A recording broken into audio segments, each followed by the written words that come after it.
we have about 30 minutes for the entire section, department review. So about 15 minutes of your presentation and then 15 minutes if needed for Q&A.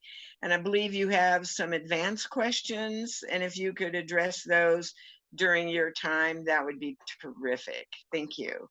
Okay, thank you. And it's good to see everybody, and your rooms are decorated really nicely. I'm in the conference room over here in elections. And I also have Andrew Jones, who's the elections manager, and Michael Newgard, who basically writes the budget, and he's going to do a lot of the talking. So first up, I'm going to introduce the clerk's department. The mission of the county clerk is to provide elections, records management, recording, property tax appeals, marriage and liquor licenses, and passport services to the public, county departments, and other government jurisdictions so they can participate in the electoral process, trust in the integrity of the process, and promptly conduct their business in a welcoming environment. And the only question on the advanced questions that fit the clerk's office was the one to do with the assessor and recording fees. So I can answer that now if you want, or we can wait till we go into recording. Yeah, whichever way works best for you. Okay. With regular recorded documents, there's other fees that get paid by the person submitting the recording. And one of them is a $10 fee for A&T. And that $10 fee goes to the Department of Revenue. And it's my understanding that assessor's office around the state write grants to that money to get some for funding their department. And then the other piece, we record tax warrants when people are behind on their taxes, I guess. But we don't charge at the time of recording the warrant. We wait until it's satisfied, and then we charge $42.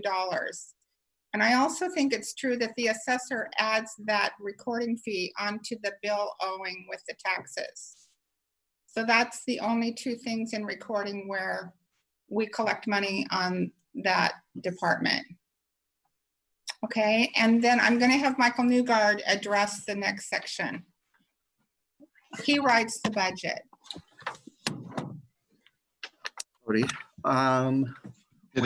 Did you want me to show your slides? There's no slides being shown. Did you want me to show the slides? I can take over the screen and do that if you don't mind. All right.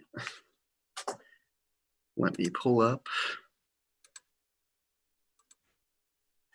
Is everybody seeing our screen, or do I need to?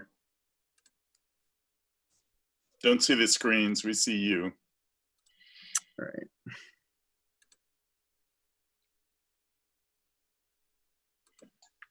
I have it here. Oh, you got it. Okay. There we go. So everybody. Okay, so I'll start off with our second slide showing our revenue and expenses. And I'll just try and go over the highlights since you've all been able to see this and sort of explain what our pieces of the pie are.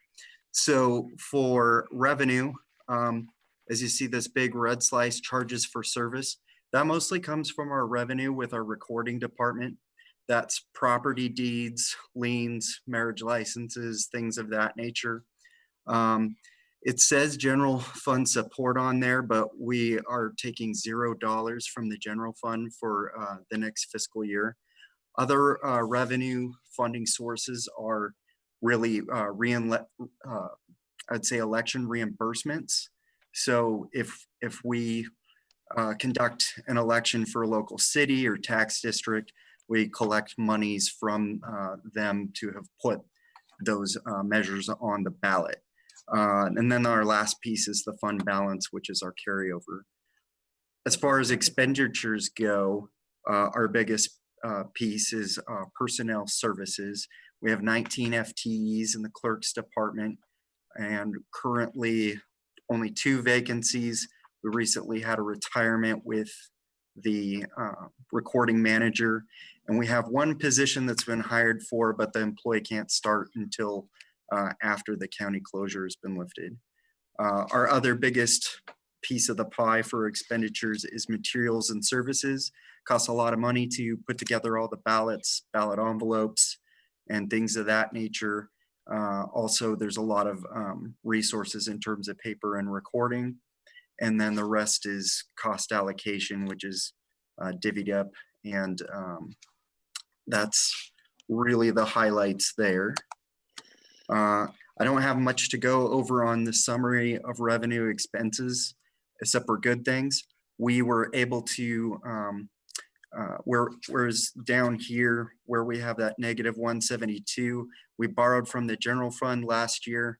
This year, we don't need any general fund money. In fact, I'm happy to say that with how well we did in recording revenue this year, we have covered what we took last year, and we'll also be putting money back in the general fund this year as surplus. So good news there. We've also reduced our budget $37,000, which almost comes to a 1% reduction from last fiscal year. So those are the highlights there.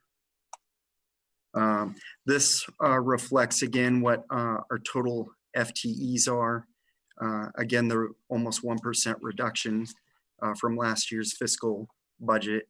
And I should mention one of our departments, records management, is a cost allocated department. Some of our major accomplishments, I tried to pick the biggest three. The first one being recording, experiencing increased revenue over the last fiscal year. Our average recorded documents, where we derive much of the revenue, increased about 1,200 pages a month more than the previous fiscal year averages. And again, that's going to help us generate surplus funds that'll be put back into the general fund and take care of what we took last year.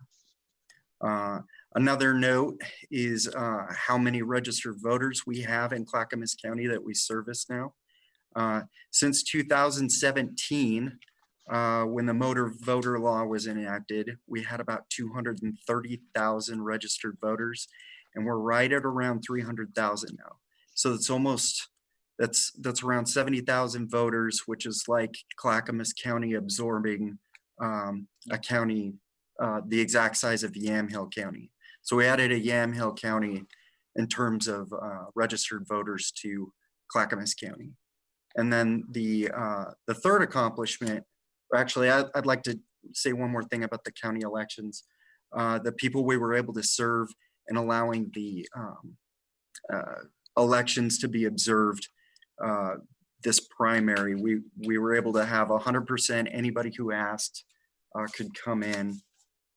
Last primary, we had 15 requests for people to come in the back and watch the ballots be counted. This year we had 44 requests, and we were able to accommodate everybody with the proper pandemic restrictions for social distancing in place. And nobody was turned down, and everybody who asked was able to be accommodated. So we're proud of being able to hold our levels of service high during the pandemic. And then also with the Board of Property Tax Appeals, our third bullet, we served 100 more appeals over the previous year with 400 total property tax appeals this year. And half of our hearings had to be held when the county was shut down. We didn't have to reschedule one single hearing. We were able to accommodate everybody via teleconference. And not everybody got what they wanted out of their appeal, but they were able to have their appeal be heard, which is important. And then our last slide are significant changes from 2019-20. Just like to highlight again that our overall clerk budget was reduced around 1% less than last fiscal year. We weren't required to make any cuts because our revenue was fine. And then I will hand this over to Sherry Hall to discuss our last, the issue on about the recording manager.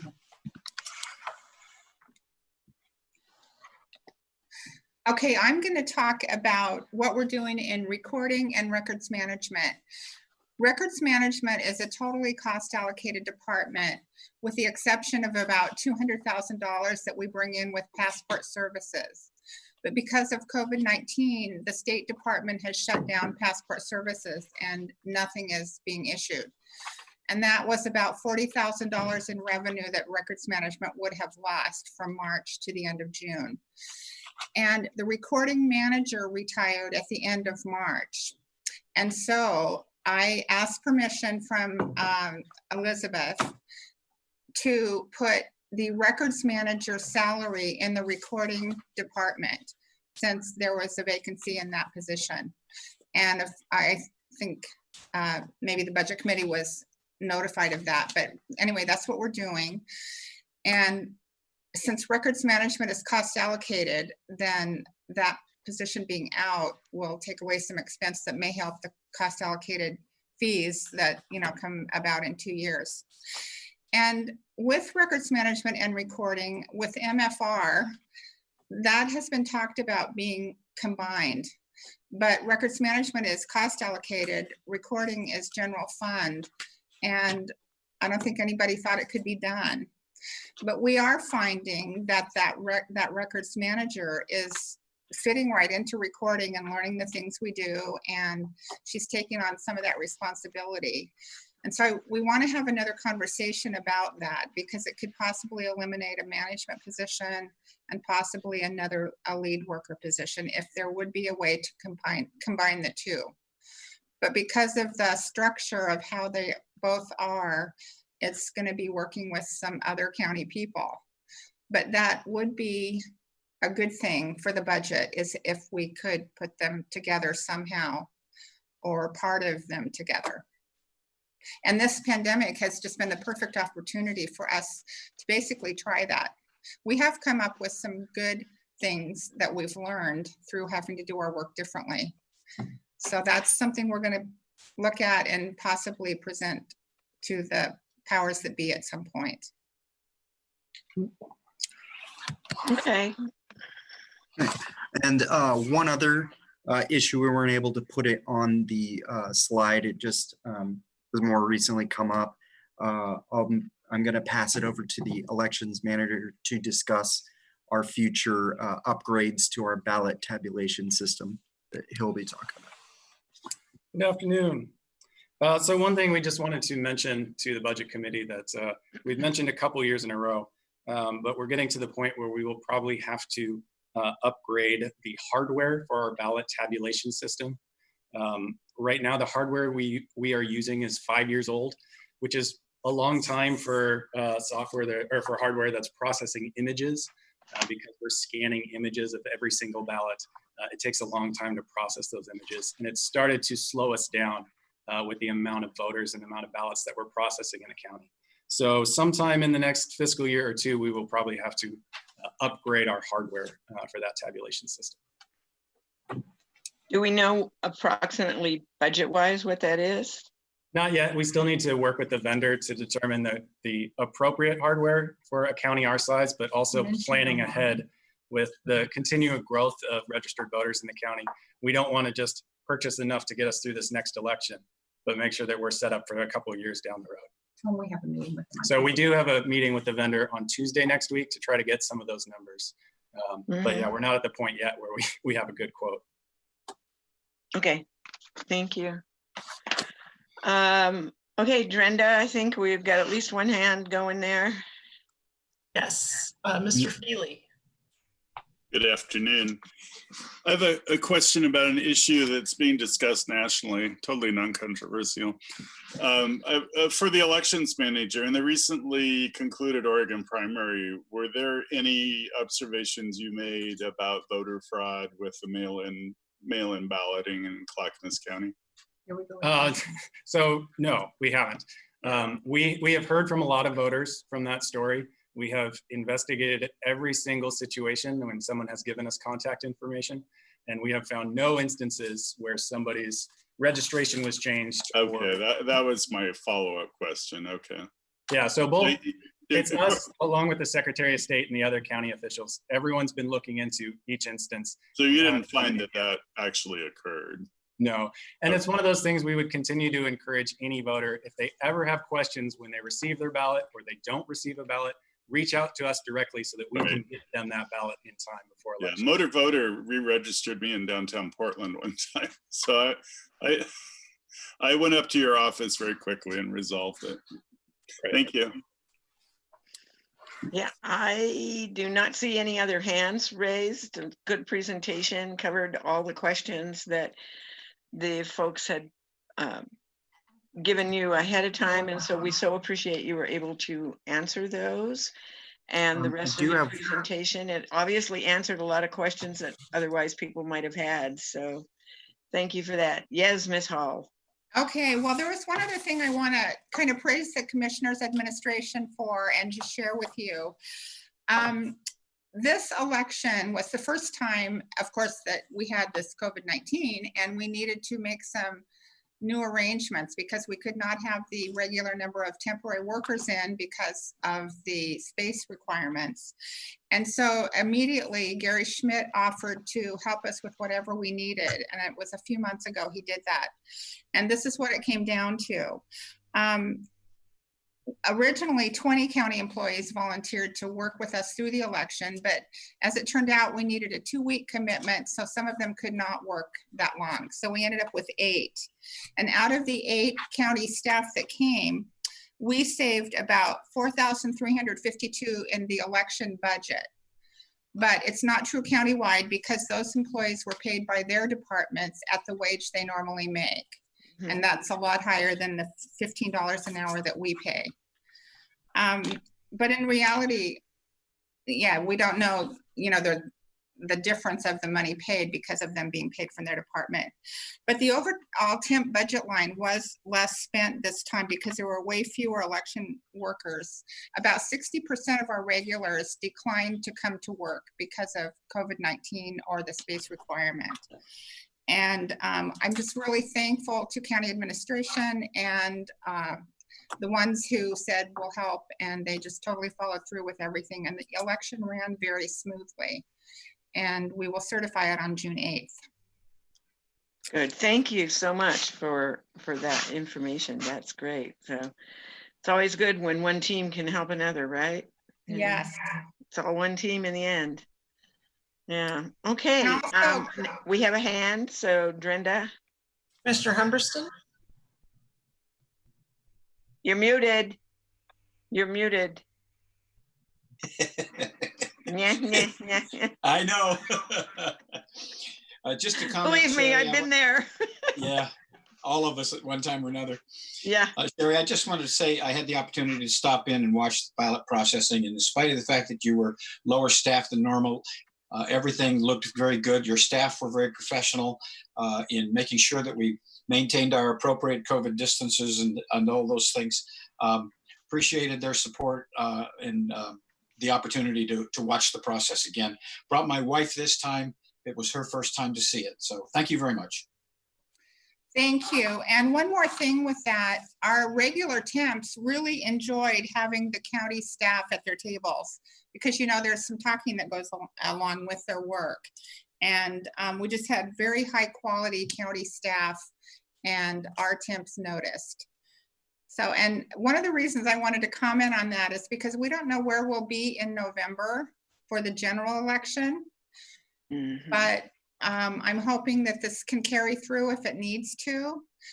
It's also a good thing that other people in the county more understand the election process that we do. I think that helps also. Yeah, good. Yeah, thank you. Thank you very much for taking the time to meet with us today. Thank you to both you and your staff that were here. We appreciate it, and we're going to let you go and get back to life as it is in today's world.